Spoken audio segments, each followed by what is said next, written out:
Excellency, President Idris Deby Itno, Chairman of the African Union, Excellencies, Heads of State and Government, and First Ladies, as well as former Heads of State and Government here present, President Mahmoud Abbas, Excellency Dr. Nkosazana Dlamini Zuma, Chairperson of the African Union Commission, heads of delegation, and leaders of international and regional organizations, members of the Executive Council, distinguished commissioners, permanent representatives, senior officials, invited guests, brothers and sisters, all of us, good afternoon.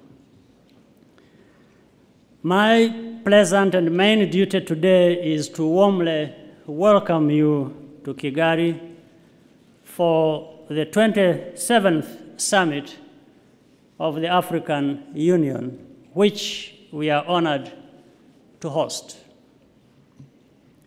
I also thank fellow leaders of member states and the Commission for entrusting Rwanda with this responsibility.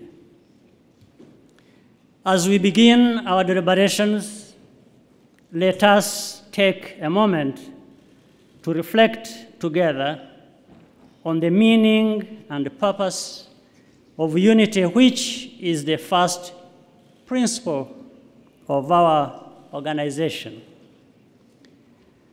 The concept of unity is what anchors human diversity in the bedrock of universal values. Whenever we gather on the basis of what unites us, there is a peaceful solution to every problem. But when people meet as strangers, even small problems are hard to resolve.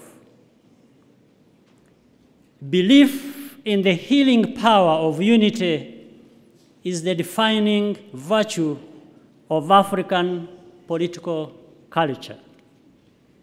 Indeed, in an increasingly divided world, by upholding this principle, Africa has a lot to offer. The unity of our continent, with an emphasis on integration, among other things, should never be subject to preconditions or exceptions, because lasting solutions always involve everyone.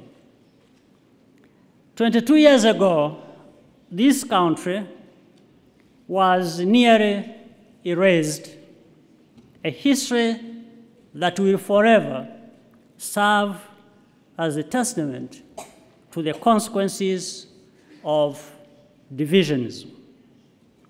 National unity was the starting point for the transformation we have undertaken here in Rwanda with good progress. Driven by necessity, Rwandans had to find unconventional solutions to the challenges of reconciliation and development, often through a process of trial and error. We relied first and foremost on our own ideas, efforts, and resources, as well as on the choices of Rwanda's citizens. We believe that a Rwandan is just an African from a particular place. The tissue of brotherhood and sisterhood cannot be amputated by lines drawn on a map in another century. In that spirit,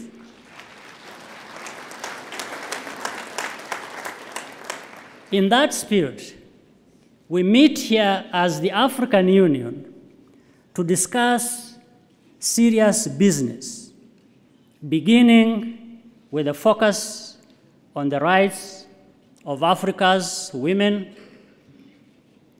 And this matter is on the agenda for good reason.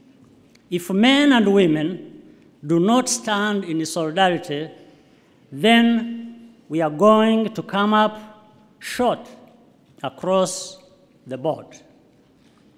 We will also address urgent threats to peace and security and elect new leadership for our organization.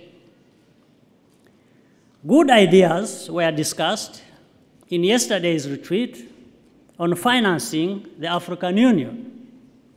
We should be the ones to pay for activities in which everyone has a stake. This puts responsibility and ownership in our hands.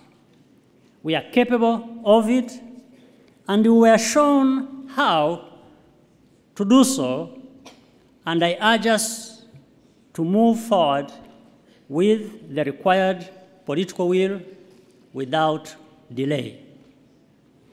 We need to start doing things differently and better.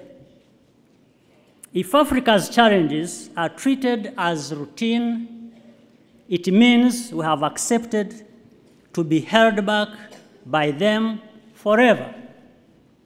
We must all reject that future. An important change in the decision to organize this summit in a way that allows Africa to concentrate on its priorities with fewer distractions in the corridors and lobbies leads us in this regard to thank the chairperson of the summit, President Idriss Deby, and the chairperson of the Commission, Dr. Zuma, for the business-like manner in which they have managed this process from the beginning.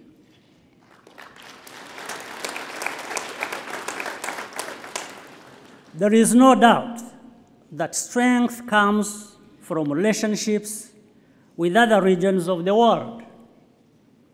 Partnerships produce benefits that flow equitably to all parties when everyone involved has clearly defined their respective interests, objectives, and capabilities. I am of the view that we should continue to use our summits to identify the right priorities and outcomes, decide the best way to achieve them, and be ready to do just that. We might then share our perspectives in an appropriate forum where we regularly invite strategic partners and regions to meet Africa as a whole and deepen our cooperation. Dear brothers and sisters, Africa is rising, but not as a result of impersonal forces over which we have no control. Africa is being raised actively by us, the people of this continent.